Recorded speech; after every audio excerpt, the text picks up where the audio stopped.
Les stratégies direct to consumer se multiplient chez les géants des produits de grande consommation. Depuis l'ouverture de la première boutique Nespresso à Paris en 2000, la liste des initiatives en matière de vente directe s'est considérablement allongée. Bonduelle, Pernod Ricard, Big Danone, Bigard. Parmi les 50 premières marques de grande consommation en France, une dizaine a déjà mis en place une stratégie direct to consumer via un site marchand, une boutique, un magasin d'usine, un système de vente à domicile ou encore un abonnement. Pour les industriels, les motivations sont claires. Réduire la dépendance aux circuits de distribution traditionnels au fort pouvoir de marché, valoriser leur marque et surtout prendre ou reprendre la main sur les données clients que se disputent aussi les distributeurs, mais aussi les GAFA. Et selon l'étude Xerfi Precepta, cette stratégie va se poursuivre dans les prochaines années, poussée par les profondes mutations de la distribution. Je pense à la percée des Digitally Native Vertical Brands, soit les marques nées dans la sphère numérique et maîtrisant de A à Z leur chaîne de valeur.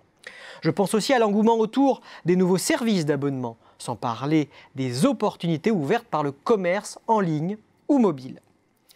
Mais une stratégie direct to consumer se révèle risquée.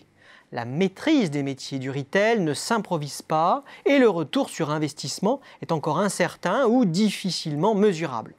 D'autant que cette logique implique des coûts relativement importants, que ce soit en matière d'organisation interne, de logistique ou de coûts d'entrée sur les métiers de la distribution.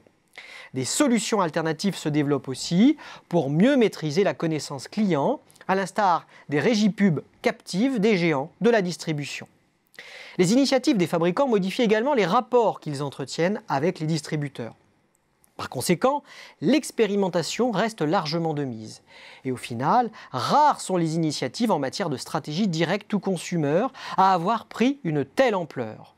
Bonduelle est un cas à part. En l'espace d'une dizaine d'années, le groupe a multiplié les initiatives ouvrant des boutiques, des magasins d'usine, un site marchand et même un service de vente à domicile et des food trucks.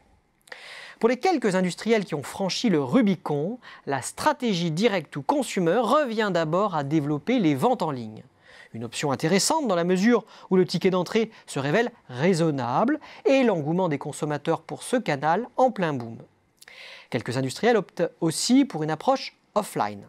Les circuits physiques sont en effet particulièrement adaptés pour les produits plaisir ou premium, mais aussi lorsqu'il s'agit de recruter de nouveaux profils de consommateurs. Ils offrent également aux marques la possibilité de tester les nouveautés dans des conditions réelles. Enfin, qu'elles soient online ou offline, ces stratégies direct to consumer s'accompagnent d'importants investissements en matière de communication pour faire connaître la nouvelle proposition de valeur de marques qui veulent dorénavant être en contact direct avec leurs clients.